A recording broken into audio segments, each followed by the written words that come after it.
In this episode, we are going to speak with Steve Werner, who specializes in helping high-ticket coaches, course creators, agencies, anybody who's got a digital product to sell, help them to sell on stage at live events and generate up to $160,000 in sales in your very first event. So this is going to be a great conversation. Stay tuned.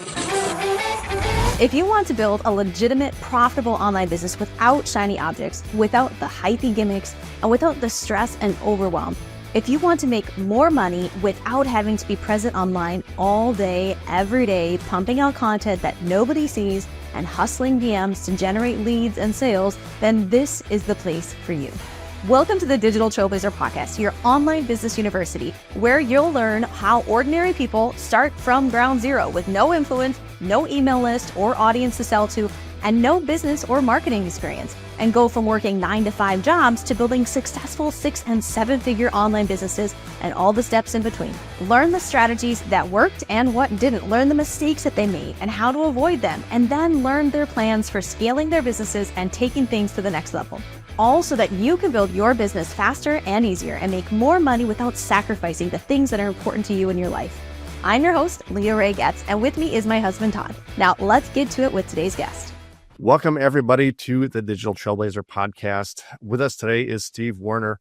Steve, welcome to the podcast. Can you just give our audience here just a quick introduction? Let them know what it is that you do and how you help people. Yeah, of course. I love public speaking, and I help the people go from one-to-one sales, whether that is, through a sales funnel, battling it out through the DMs, or getting on sales calls. I help them transition to selling from stage, whether that's workshops or webinars in the beginning, to holding their own event. There's so much strategy, and it can be so overwhelming to people. I help them lay it out in a clear, easy to follow manner that they can then hold an event and generate massive sales from stage.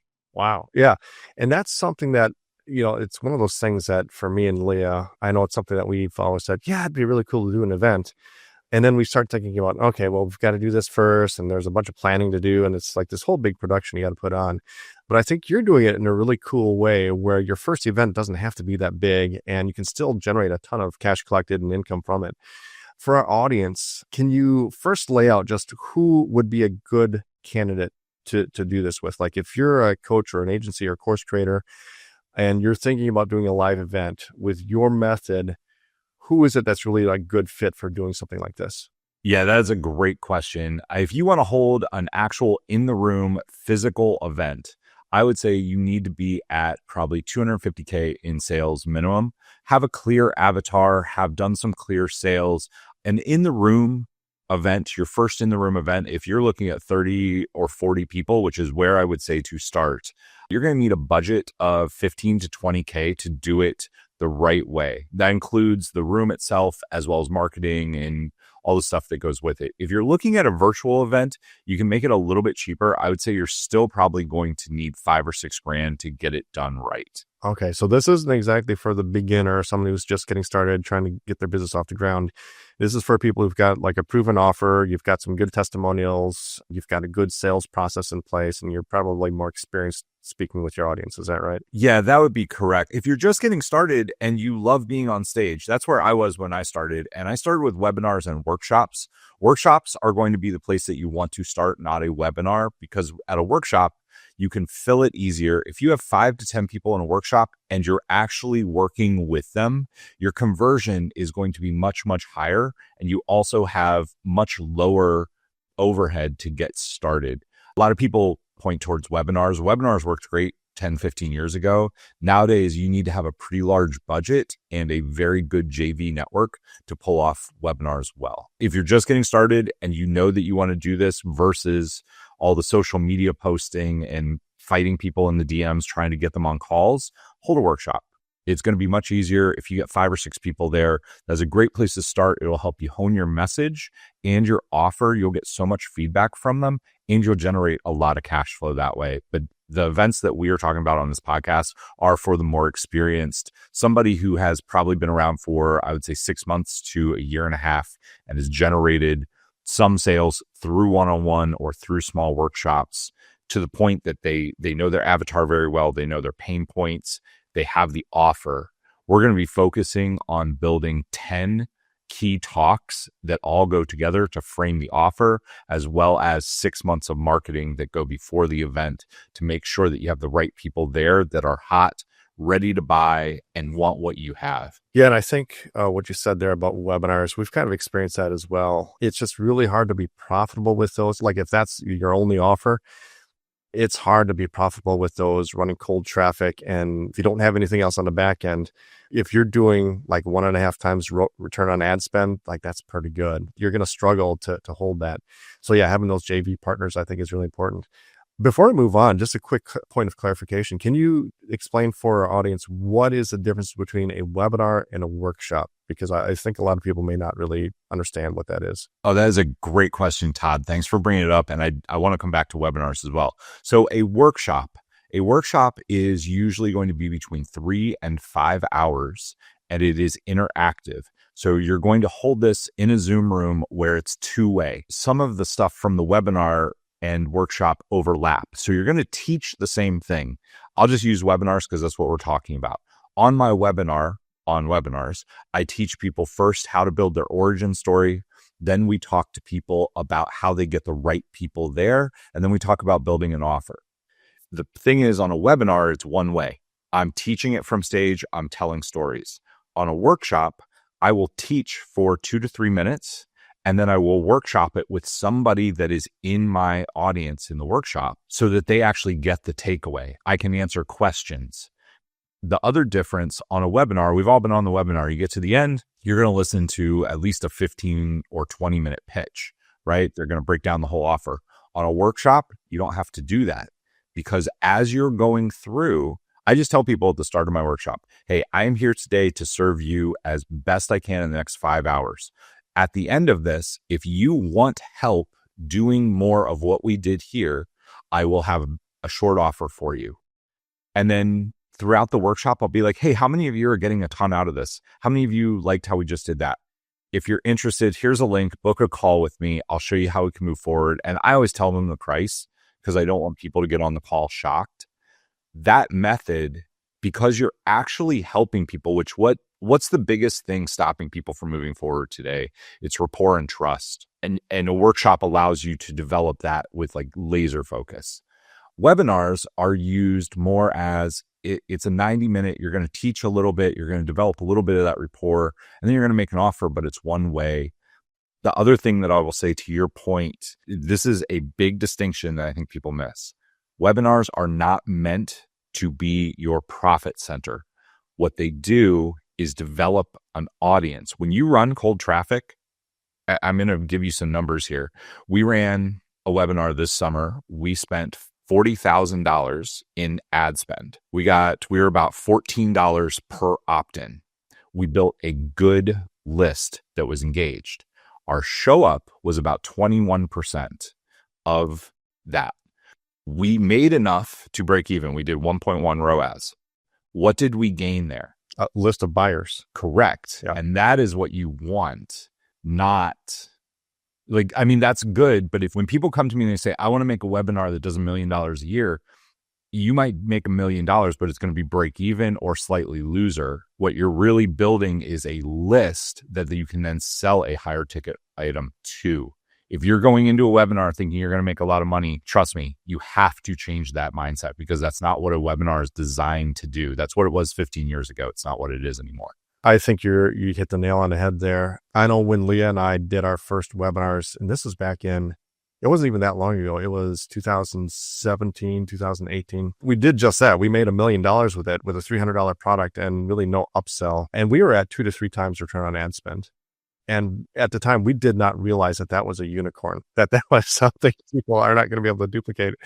At the time, we were getting registrants for, I think it started out at about $250 per registrant, and then it got to $4 per registrant, and then when it started getting up to $4.50, $5, $6 per registrant, and we started to see our ROAS kind of go down and down and down. We started panicking.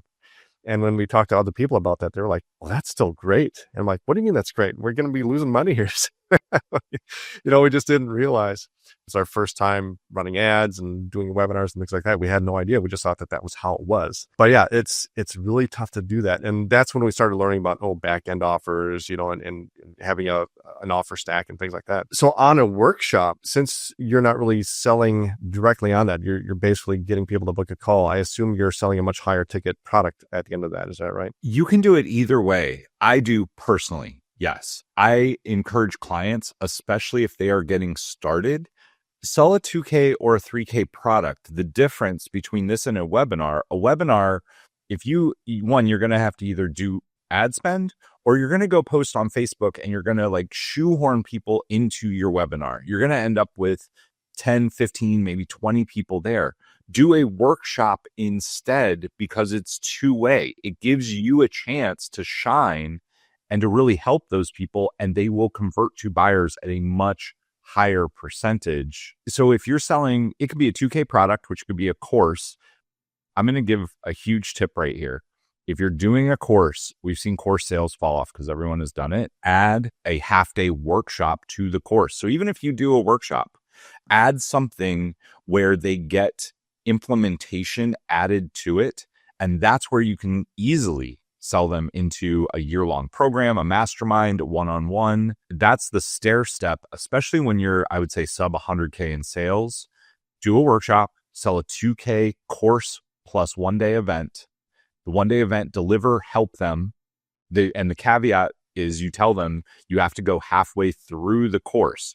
You have to at least reach this milestone in the course, and then you can come to the event. Give them a month to do that. Follow up with them. This is all about rapport building, right? And then show up on that event, help them with what they need help with. They're going to say, everybody there, hey, how many of you got a ton out of this? Everyone's going to say yes.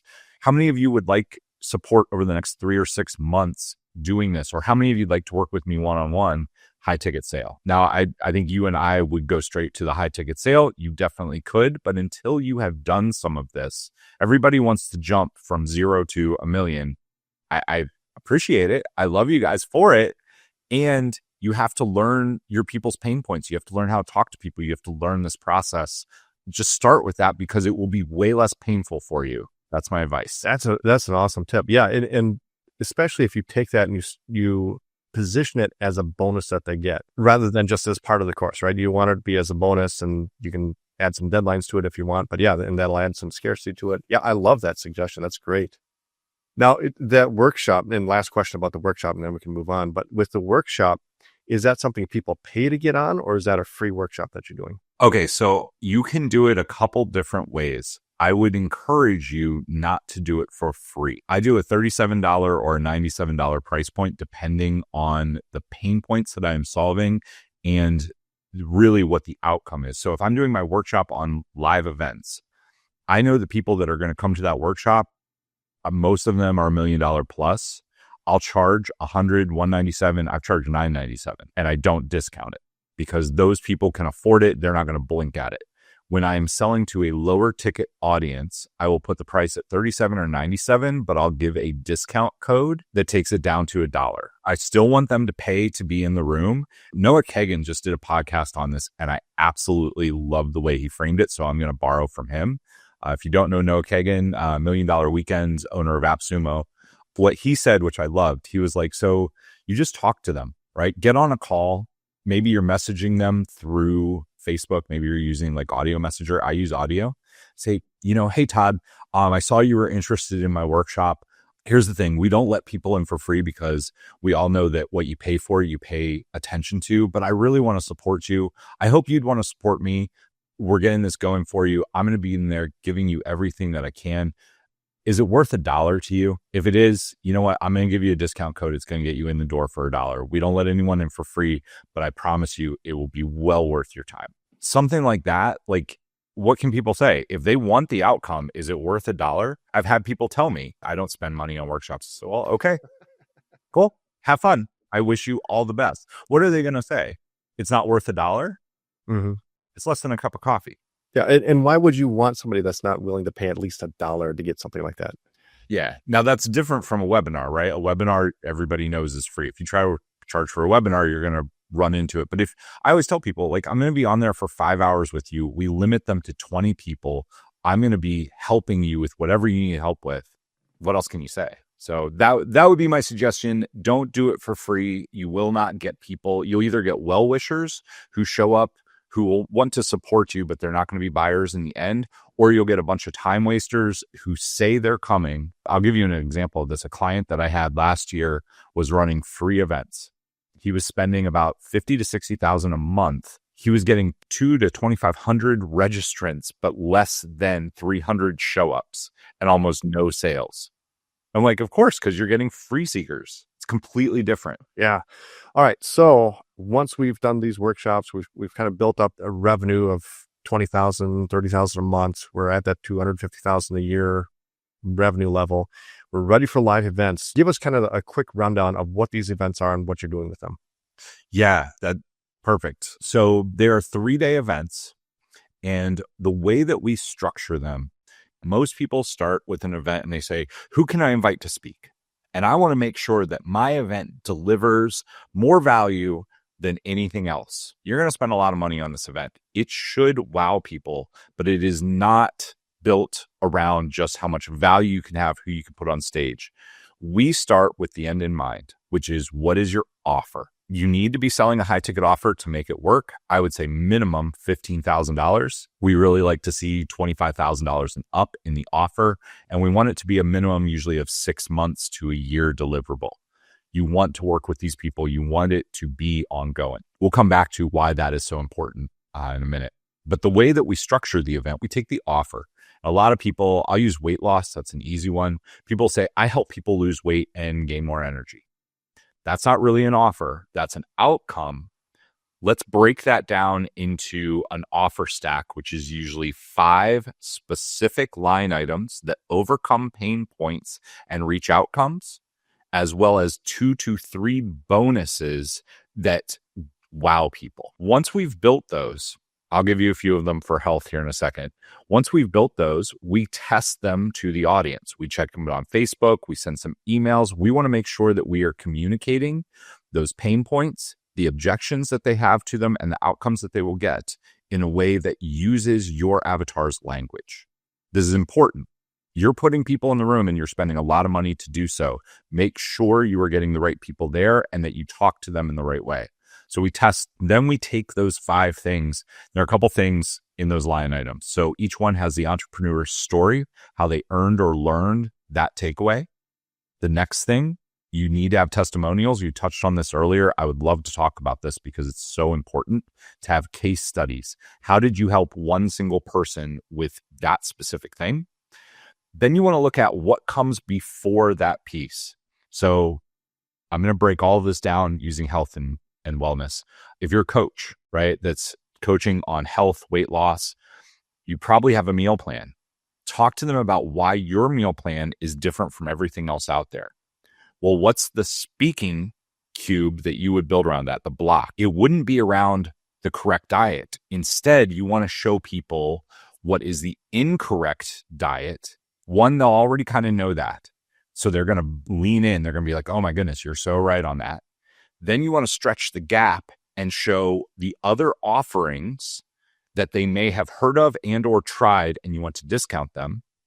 And you want to point them towards the right thing. You want to educate them in a way that they are like, oh my goodness, what you have is right. Now, the way that you do that, I can't tell you what's right. You have to figure it out for yourself. Now, if you build 5 of those on the first day that have people being like, pointing to you because they chose to, when you put the offer up on stage, they've already said yes. That's the secret. Then we take those same things. So what do we have right now? We have what comes before the offer, the pain points that they feel around that, the objections that they would have to that, your story around it, and a case study. If we start building content around that 6 months out, that's how we fill the event, because we start attracting the right people. We invite them. The secret to filling events, you can try to run ads straight to an event. If you have a really engaged audience, you will be able to do it at about $1,000 a ticket. As in, that's what it costs you. That's what it's going to cost. The secret is take all that stuff that we just built. And if you do this correctly, you're going to have somewhere between 30 and 50 pieces to talk about.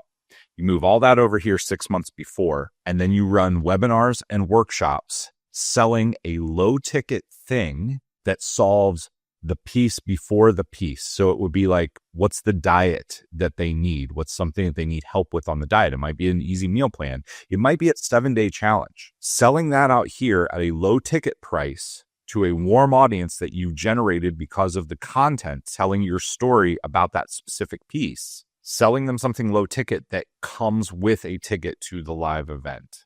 That's how you fill the room. So I love that strategy of giving the ticket away now as kind of a bonus or as an extra that you can package with that low ticket offer. Because before you were saying, if you're just running ads directly to get registrants for the event, even if, what would an event ticket cost? Maybe $100, $500? Man, there's a wide range in price. I've seen prices from $97 to $997. There's actually one conference going on right now that's getting $1997. The reason they're charging $1997 is because they're running cold traffic and they're losing. I would say like a $297 to $497 price point is a good ticket price that you can convert some cold to.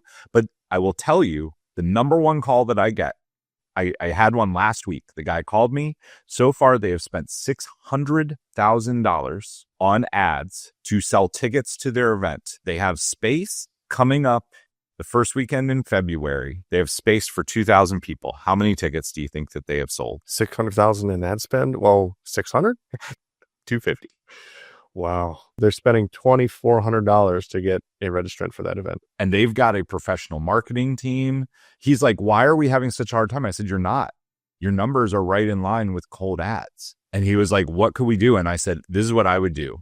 I would right now build something that is an end of the year, like, hey, get pumped up for 2025, get a bunch of people in the room and sell them something low ticket. I mean, he's in a digital space and he's helping people. I said, sell them like a VIP breakthrough day that's like planning and goals for 2025. Make it $200 and give the ticket away. And his argument was, we can't give the ticket away for that.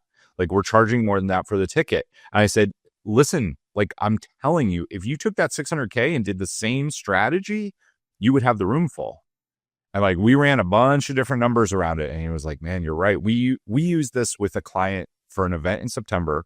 We did 2 paid workshops. We did a free challenge with a VIP upsell on the challenge that made the challenge ROAS positive. He did 1.2 on his ROAS. We put 600 people in a room. It was a little less because he had some no-show. It was about 560 in the room.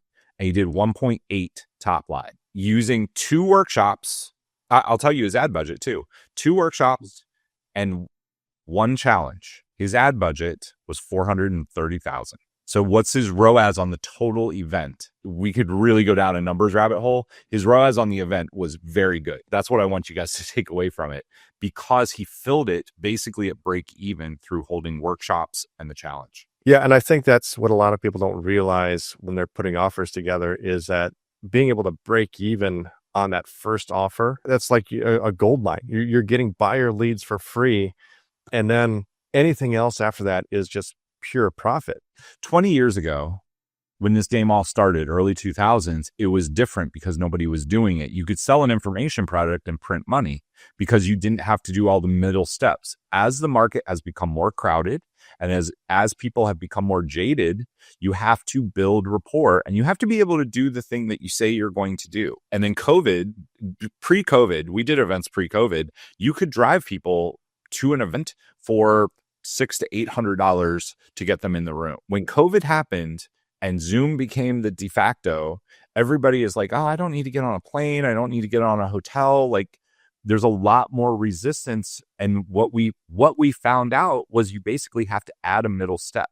You have to do something to get them into your world first, and then they will come to the event. But the event's not the end all be all. I think it was Joe Polish did an event. Maybe it was Yannick Silver. I don't remember. I was in Dan Kennedy's world. So those were 2 of the guys. But they did an event that in a weekend, it was Joe Polish. Joe Polish did an event and he called it like the $3 million weekend. But you didn't have all the stuff that sticks in the way now. Honestly, I don't think that he could do that. I don't know if you saw Ryan Dice, like they canceled the event. They said this is going to be the last year because they're not getting enough people. They used to have 3,000 to 5,000 people.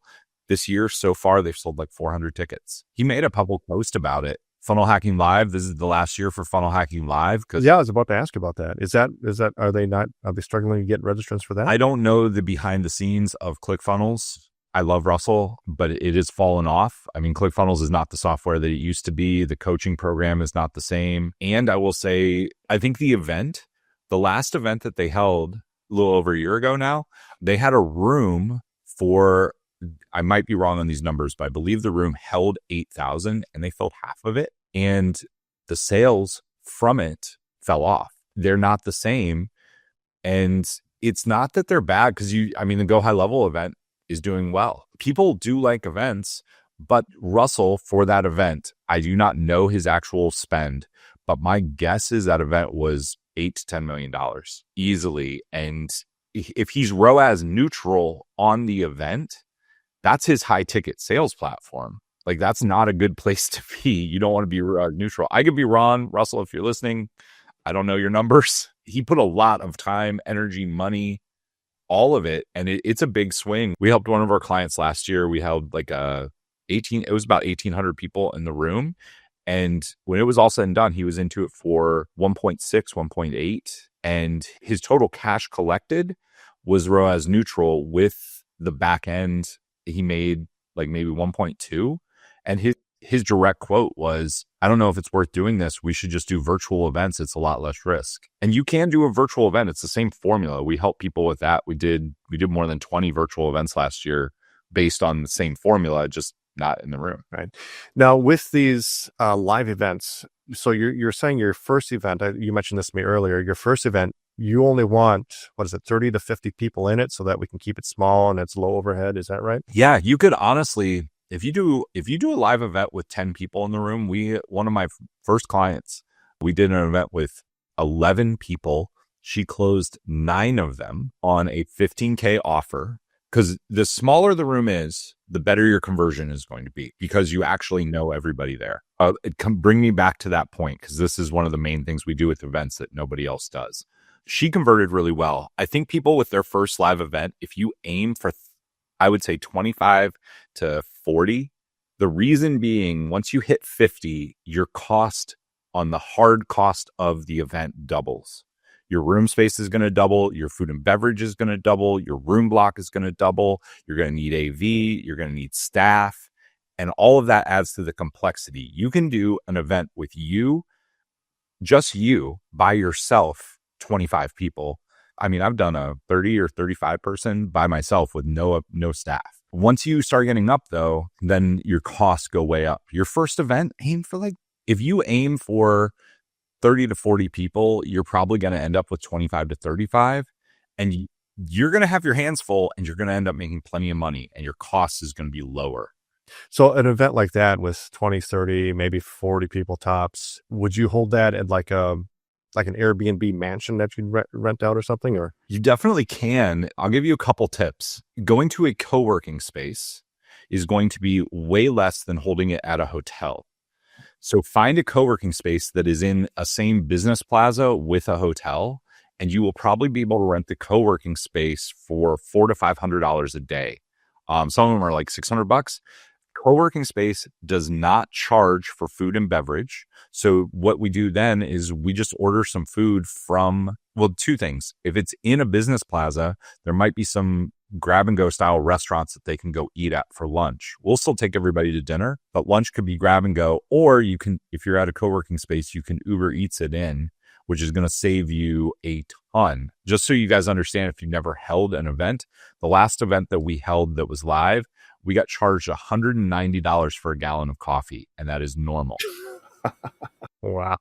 So your food and beverage, and most hotels will require you to use their food and beverage. So you're going to get raked over the coals. The other thing, co-working space usually has audio video. They're going to have large screen TVs that you can plug into an HDMI and they're going to work. They're going to have good seating. Like the whole thing is set up. Whereas A hotel, they're going to ask you how you want it. Then they're going to charge you for AV. The AV may or may not work as well. It doesn't always work all that well.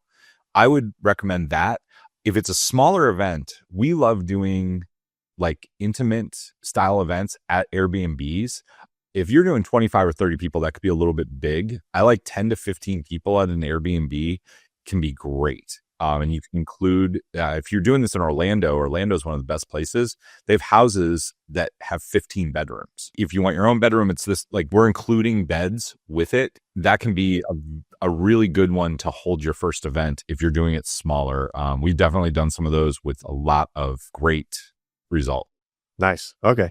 Now at the event, 3 days long, what are you filling these 3 days with? Because I think you kind of touched on this before, but just so we kind of, everybody is clear, what are we doing for these 3 days? And is it just you teaching these 3 days? Great question. And I'm going to hook to something a little bit later, come back to how we get great conversion. This is the thing that I shared with Leah that I couldn't remember when we were talking in the pre-show. So, okay, what do we speak about on stage? With your offer, you're going to have 5 line items. Those are pain point driven, outcome based deliverables. That's in your offer. You're going to have 3 bonuses. That is going to make up the core of what you talk about. It's those things or the things that come directly before those things so people frame them. The other speaking that you are going to do, I always want to interview case studies live on stage. The key, what are people in the audience asking? Is this going to work for me? Is this person going to be the one to get me there? If you can pull up a case study and bring them on stage and talk them through, what were your pain points? What were you struggling with? How did that feel to you? What were the struggles you had before we worked together? What was working together with us like? What was the outcome that you got? What did that outcome mean to your life? If you do those things and you do those live, that will help people. The other thing that you want is, what are the auxiliary items to what you are teaching? This is where you can bring in other speakers. The key with using other speakers, 1, they cannot pitch from stage. You are the only offer. Number 2, they need to be something that would be supportive to you, and they must advertise to their audience. You do this by giving them an affiliate offer. So if you, Todd, if you were going to come speak on my stage, I would say, Todd, I want you to come speak. You can't make an offer, but here's what I'm going to do. Anybody from your audience that comes to the event, I'm going to give you the ticket. So if it's a $497 ticket, you're going to make $497. Plus, I'm going to give you 10% of anyone who moves forward. The other thing that I'm going to offer, I'm going to say, hey, I'm going to have this great room of 50 people in my mastermind. I want you to come present for 2 hours and you can make a soft pitch. So now you have to be strategic in picking this person. I want a person who has an auxiliary item to what I do. So if I was in, let's go back to weight loss and health, right? If I was in weight loss and health, I might have somebody who is a biohacker, right? I might have somebody that it's not somebody that's competing with me. It's somebody that has something that support I know my people want. That's going to help both of us make money. Right. And what do you mean by soft offer? So if you come present to my group, you're not going to put up a stack slide. You're not going to do a full stack. But what you're going to do is you're going to get to the end and I'm going to be like, man, Todd, that was amazing. Thank you for coming and spending 2 hours training these guys and answering questions. How many of you guys would like to know how you can work with Todd? Then you get to say, hey, what we do with people is XYZ. And I say, cool. If you guys want to reach out to him, here's Todd's info. You can reach out to him. I like Todd. That's why I had him speak at the event. That's why I brought him here. Feel free to reach out to him. It's like a 5-minute pitch. It's so soft because it's not abrasive. It's not you doing a full stack, and people will reach out to you that want help. And honestly, why are we in masterminds? I mean, you've probably been in a ton of them. I'm looking for people that I trust that can help me do the things that I need to do. Gotcha. Okay. So we're filling the 3 days with that content. And then at the end, we're making an offer. Tell us about the offer that we need to make, because I know that you mentioned that there's a certain price point we need that to be at. Tell us about what we're doing with the offer. Yeah. Great question. So the offer is what the entire event, all the marketing, everything should be built leading to the offer. So we always start with that in mind. If you worked with somebody for a year, what would you do with them? I always outline, I just have people make a list of all the pain points. And then how does that pain point show up in my avatar's life? How does that make them feel? What outcomes does it keep them from? We list those out. And then if we haven't built the offer before, I will actually go start talking about that on social. And we want to see what resonates the most. And it's surprising, usually what the person selling thinks is going to be the top 5 is not the top 5. There's usually at least 2 of them that are different. So now we have the offer created. When you go through and you make the offer, you've already framed it through the speaking blocks that we've done in the event. So that when you get there, it's literally saying, okay, how many of you have gotten a ton out of this event? How many of you have had your mind blown and you now know something that you didn't know before you got here that's going to help you get where you're going? How many of you have a clear vision of your future? Let's be honest. How many of you are a little bit stuck and you're like, man, I know I need to get there, but I have a hard time. I have a hard time going to the gym. I have a hard time holding myself accountable. I love the people in this room. How many of you would be okay if I showed you how we could work together over the next year? And you lead into an offer that is built on those 5 line items, and then you give 2 of the bonuses, not all 3. You drive to a table rush. So the secret's on a table rush. People that are either already in your program or people that have spent X amount of money with you, give them something for free, a hat, a shirt, a backpack, and have it at the sales table. It gets people moving in the room and it's subconscious, but it works like crazy because people see it and they're like, oh, I need to be up. So that's a secret hack for the table rush. Then you make the offer and you get them going back. If you, depending on the size of the event, you can have ambassadors. Those are people that have worked with you, gotten results. They're going to be there to answer questions for people and you want them spaced around the room. The other thing that we do that causes amazing conversion, and I stole this from Tony Robbins. Tony Robbins' stage is 8 feet tall. If you look on stage, he has poster-sized printouts of people who he has tagged as suicidal. They said they were suicidal in the pre-survey form. They forgot that they ever said that, right? Tony is wearing an earpiece, and he doesn't know the seat that they're in, but he knows the section that they're in. He knows what they look like. He can walk over and find the person and do a breakthrough coaching session with them. Now, he means well by this, and he does great things. He's helping change that person's life. So how do we use that in our events? We do surveys before people come in. We know what their pain points are. We do the same thing. We don't put a poster on the stage. We just have it. Okay, I know Joe struggles with weight loss. He has a hard time. He gets a nutrition plan, but he wants to go out to eat with his friends and he doesn't know how to do that. All right. Hey, where is Joe at? Joe, raise your hand for me. Joe's like, what the crap? Like Steve's calling on me from stage. Hey, Joe, you and we had this form that came in and I saw it and it was something that actually resonated a lot with me. Is it all right if I help you with your problem around diet? Yeah. Okay. Hey, can we give him a round of applause? Because this isn't just going to apply to Joe. This is going to help everybody in the room. Okay. Joe's feeling good now. People are applauding for him. You're making him feel okay. You just say, okay, so this is what you're struggling with. And you do a hot seat, 5 minutes. This is what you're struggling with. This is what it's doing in your life right now. How do you feel about that? Would you like to change that? Okay, here's what we're going to do. And you've got to be able to fix this problem. But because you've got the survey, you know what his problem is. Fix his problem. Congratulate him for fixing his problem. Everybody else congratulates him. You did 3 things there. Joe is now going to buy from you. If he has the ability, he is going to buy because you just rocked his world. 2, everybody in the audience saw you fix his problem. They all have the same problem. They all now trust you. Like the chances of them buying are like going up each time you do this. That is one of the things that we use. I've had speakers fight me on it because they're scared of what the person is going to say. There are some tricks that we do to make sure that you not only get the right person, but also control the mic. But if you do that correctly and you do it leading up to the pitch and then you do it after the pitch. One other piece that I will give you for the offer that we do that nobody else that I know of does After the event's all done, so day 2, you make the pitch. Day 3, you do a repitch. I don't have time to get into the repitch right now, but that's where you pick up your logical buyers, the guys who had to go sleep. After the event is over, we send out a package to all the people that seemed like they might buy, but didn't. And we identify these throughout the event. We send them a package with a downsell. The downsell comes with a workshop where we then upsell them into the event. We've picked up an additional 25% of buyers using that package. Nobody else does that, but it works. Right. Yeah, I bet.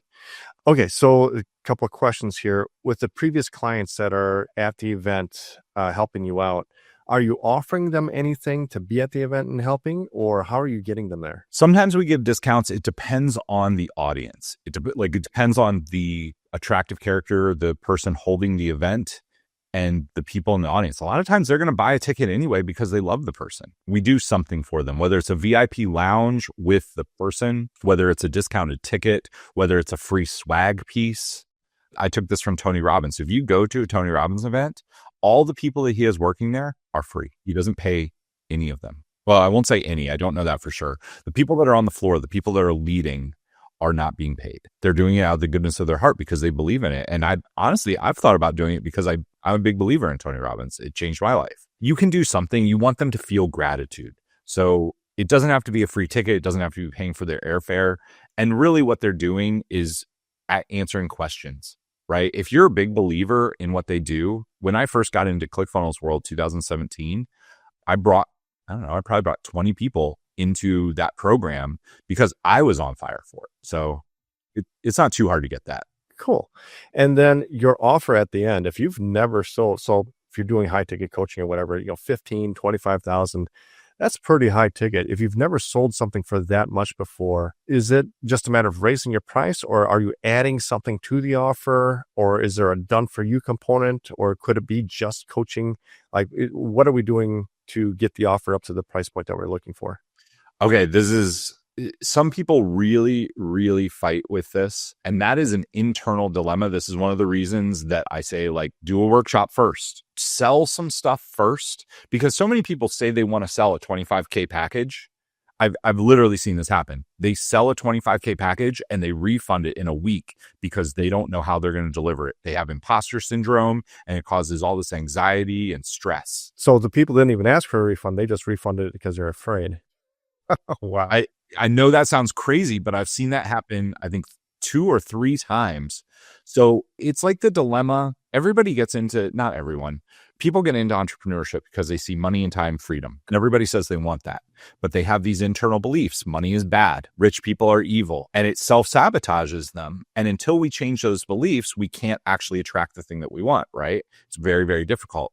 So we're being a little metaphysical and a little mindset based here, but to bring it back to your question, until I would sell high ticket, even if it's not the same program, if it's not a year-long coaching program, maybe it's a high ticket one-on-one for, 6 weeks of coaching, something like that. I would sell that through a workshop or through one-on-one DMs before doing the event. Eventually you have to make the leap, right? But if we can cut the leap down to baby steps versus I've sold a 2K course to a 25K year-long program, you don't want to do that.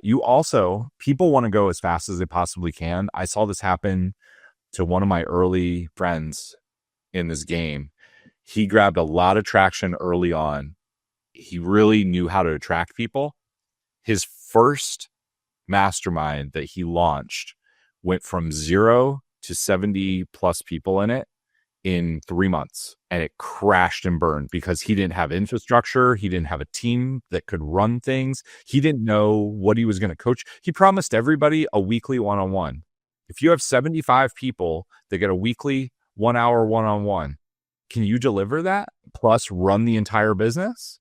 Right? He crashed and burned so hard, and he got burned in the process. If you look at him now, he still struggles. He's got a little bit of traction, but people don't trust him because those stories have haunted him all the way along the line. It was really painful to see, but that's the story that I'm telling you here. This is why if you have 30 people at your first event and you sell 15, and then you take 6 months to get those 15 amazing results. If you sell 15 people on a 15K package, let's just do the math there. That's 220. Is that right? 210,000. That's plenty of money.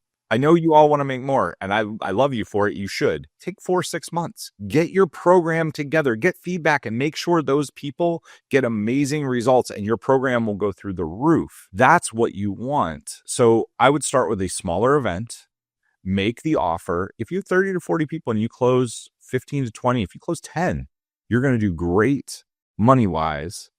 And you're going to scale. And then 6 to 8 months later, you can hold another event, do the whole thing over again, and double. That's a much better cadence. Nice. So you can do a couple of these a year and got a $500,000 business. You can do a virtual. So the same model, workshop, webinar, workshop, challenge, to a virtual event, sell the same package. Make sure now virtual, you have to be a lot more engaging. You have to actually do some one-on-one stuff. It's a little bit more challenging, but you have way less overhead. I tell my experienced clients that are $1 million plus, 2 live events a year max. It's so intensive, but if you do it right, it's great. Yeah. Steve, this has been such an eye-opening conversation. I love everything that you're doing, but we're running out of time here. If people want to learn more about what you do and maybe even how to get started with what you're talking about here, where can people connect with you? Yeah, there's 2 places, steve.coffee, steve.coffee. There are 5 things on that page. It's like a link tree. I have a free webinar course on there. There's a place that you can book a call with me, or you can book me to speak. We have a couple other freebies on there. That's the best place. You can also learn about me on my website, stephenphilipwerner.com. That'll be linked, I'm sure, in the show notes. That's my main website. It has everything on there. We have a bunch of freebies and also explains how I work with people, and you can book a call with me. Awesome. Yes. And we will absolutely have those links in the show notes. Steve, I can't tell you how much I appreciate this. This was an awesome conversation. Thank you so much for being on the podcast today. Dude, it is my pleasure, Todd. Thanks for having me.